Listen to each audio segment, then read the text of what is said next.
Buenos días, empezamos semana, hoy lengua. ¿Qué hago? Me voy a nuestro libro de lecturas, a la página 146.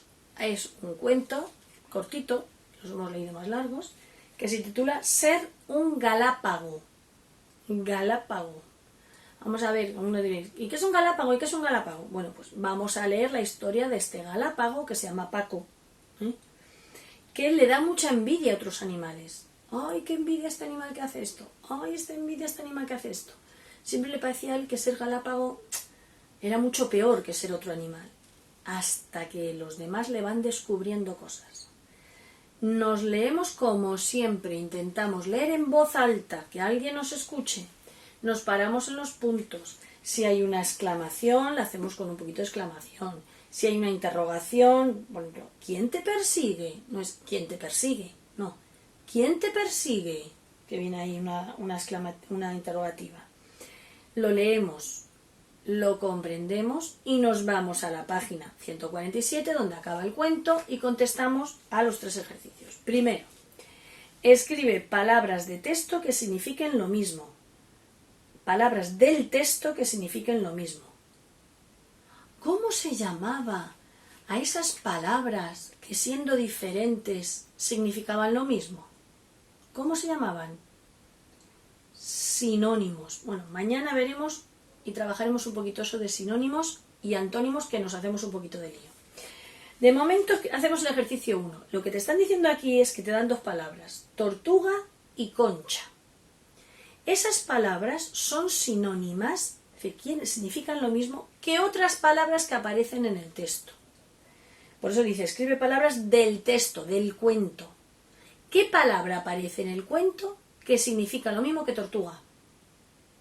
¿Y qué palabra aparece en el cuento que significa lo mismo que concha? O sea, no se trata de que pongáis al lado de tortuga, pongo tortuga. No.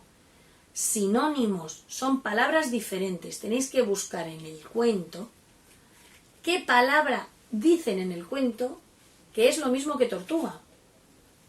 Y cuando hablan de la concha, no dicen concha. Dicen otra palabra que significa lo mismo que concha, es decir, es sinónimo de concha. Y en el ejercicio 2 dice, escribe el nombre de los personajes y rodea al protagonista de la historia. Porque creo yo que es que con cada uno de los animales con que se va encontrando, que viene ahí una mariposa, el galápago, una ardilla y un conejo, cada uno de esos personajes, de esos animales con los que se va encontrando Paco, tienen a su vez nombre. Entonces lo que te dicen es que pongas ahí el nombre de ellos. A ver si lo hemos enterado.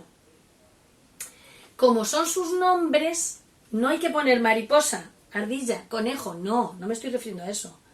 De la misma forma que donde está el galápago no vamos a poner galápago, sino que vamos a poner Paco, porque es que el galápago se llama Paco. Es un nombre propio. Entonces, cuando escribamos el nombre ahí en el ejercicio 2, hay que tener en cuenta una norma. ¿Cómo se empiezan a escribir los nombres propios? Los vuestros de persona, los de las ciudades o los que tienen algún animal o alguna mascota. En este cuento, como es un cuento fantástico donde los animales hablan, le han puesto nombre también a esos animales. Y en el ejercicio 3, ¿crees que Paco se alegró de ser un galápago al final? ¿Por qué? Es decir, hay 2 preguntas, luego tengo que hacer 2 contestaciones. Primera pregunta, ¿crees que Paco se alegró de ser un galápago al final? Si creo que sí, pongo sí. Si creo que no, pongo no. Punto. Y luego tengo que explicar por qué, porque me preguntan ¿por qué? Y recordad, pregunto ¿por qué? ¿Por qué? Interrogaciones, símbolos de interrogación, que lo vimos la semana pasada. Cuando el por qué es de preguntar, va separado y con tilde. Entonces, cuando yo tenga que contestar, diré, ¿crees que Paco se alegró al final de ser un galápago? Y yo digo, no. Pues entonces pongo no. Punto. Y ahora me han preguntado, ¿por qué crees que no? Y yo tengo que justificarlo.